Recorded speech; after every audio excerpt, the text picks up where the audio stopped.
So far, there's no misses this morning. I woke up to no misses. 3 for 3. That was one of the best moments from our first live album reaction to Tyler, the Creator's new album, Don't Tap the Glass. If you guys want to check out the entire live album reaction, check out the link in the pinned comment. It was a great time with the whole community, and we have a bunch of other reactions coming soon. But Ant, let's get into this. Don't Tap the Glass, a surprise album from Tyler less than a year after Chromacopia. Yes, sir. And a lot of the expectations from the majority of the fan base was, we're going to get a very rap-leaning album from Tyler.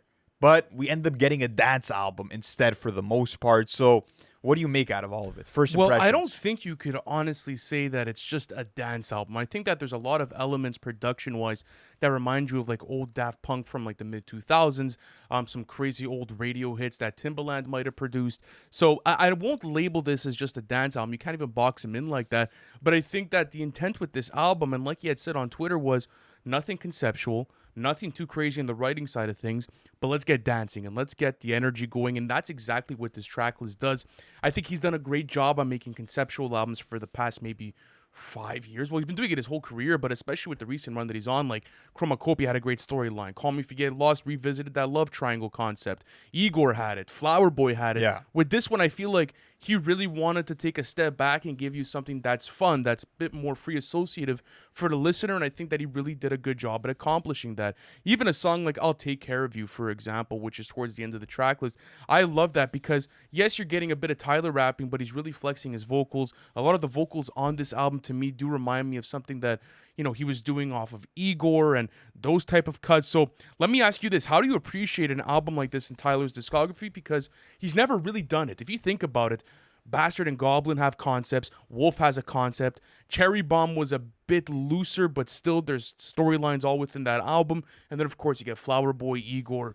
You get Call Me If You Get Lost and Chromacopia. This is one of the first projects in his discography where it's just loose and it's free-flowing. How do you like it? I do fuck with it. I think that's kind of what the intent was with it, and you're getting just a nice range of styles. Obviously, very 2000s dance and funk leaning. And I think that's why, as much as it's crazy to say this because a lot of his inspiration comes from Pharrell, but this does sound like his most inspired album by Pharrell and by the whole Nerd Collective, and like just those bow drum patterns that they would use, and a lot of the same synth lines were kind of nostalgic of that nerd sound. So it was cool to see him bring that into the mix this time around.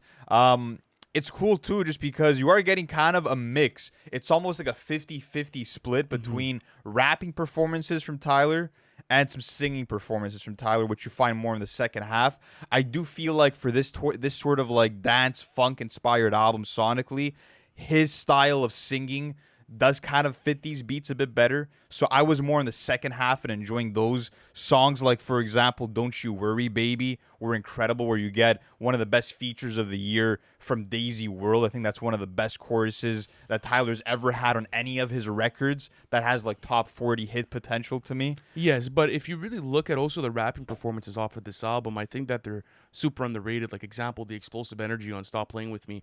After that song, the live album reaction, I was like, yo, like, this is crazy. Like, how's he even putting this out? Like, that feels like a cut I would find off of Cherry Bomb or even Big Poe, where you have Pharrell Williams who's featured, and then you're getting him just again getting into that braggadocious vibe. He's also experimenting with new flows and new cadences throughout the project. I really like that. For and example, you also have some familiar flows Yes. as well, right? You have the that guy flow, which I believe comes on Sucka Free. Yes, exactly, where he's attacking more of like a hyphy sound, more of like a West Coast aesthetic. So there are different types of sounds within this album, different types of rapping styles, vocal performances. That's why for me, like, it was hard to just say it's a dance album. Like, there's definitely components of that, and it's very accessible for the dance floor, but at the same time, it's more than that. And I also like that he took the approach of 10 songs, 28 minutes, you guys are in and out, and that's basically it. But I still do think there's not somewhat of a concept, but there is a character involved in this storyline, and I think it's kind of getting overlooked by the audience. That guy that you saw, like the Tyler statue that you saw in that box, he kind of does narration on the outro, so it almost feels like this robot is, making you enter like this club, or the statues making you enter this club. You go through the album experience, and then as you leave, you want more, and the robot tells you, "But thank you for staying. Hopefully, you could stay longer next time." I think you're kind of reaching it, but I don't think there's too much to that. I think that's just like some cool narration for a song. But I just found that fire. Um, I don't think. I think that's what I like about Tyler albums, is that regardless of the approach with it, he's always going to go that extra mile to put a bit more cinematic value into it, to make you feel Yeah. like you're a part of a world. And that was accomplished this time around, because most people will release a loose album like this, and they'll just give you like loosies or singles that were, cooked up within a certain era, and they'll mash it all together, right? We've seen that before. But with this album, it feels like an experience. This doesn't just feel like, here's your loosies and okay, we're going back on Chromacopia tour. Oh, Next for week, sure. right? No, yeah, it definitely sounds cohesive. It definitely sounds like this crop of beats were all made around the same time. Mm-hmm. And I do like a lot of the build-up and the momentum that is created with a lot of these productions. For example, looking at something like Mom and Them, I do wish there was a bit more of a climax, but it makes sense because it kind of served as a great transition into Stop Playing With Me. Exactly. But yeah, you get a two-parter song with Don't Tap the Glass / Tweakin', which is classic for Tyler albums. This one kind of felt a bit lackluster to me. Didn't really love his vocals or his performance. I on preferred the the second half of the song. The second half is stronger. Weekend was stronger than Yeah. Don't Tap the Glass.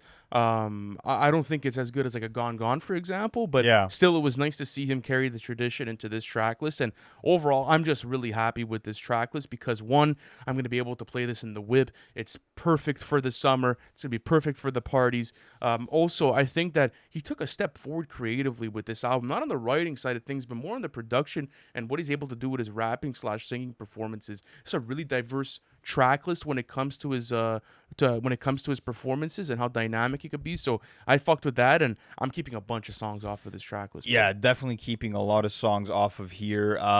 Production was stellar as it always was. I wouldn't say that he necessarily like evolved too much creatively with here. Like a lot of like the performance styles. Like I've never heard for him attack example, a track list like this. The for high example. pitched singing, for example, we've gotten that from Tyler. Some of the rapping performances, it's kind of in his wheelhouse. The production, crazy synth lines.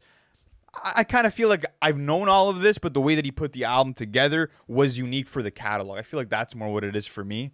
But yeah, definitely be revisiting a lot of these tracks. And I like the fact that, for the first time in a while, he was able to carry this track list without help from many artists, to be honest with you. You get Pharrell performance on here, you get Daisy World, and a couple of other like quick samples and ad-libs. quick samples and features that really didn't overstay their welcome. So well-sequenced album. It's a good time, nothing too deep. But we are going to go heavier into this, guys, in our album review that is coming in a couple of days. Much love to everyone that checked out this First Thoughts video. If you guys do want to catch our first live album reaction, check out that link in the pinned comment. Much love, and we'll catch you next time. Peace.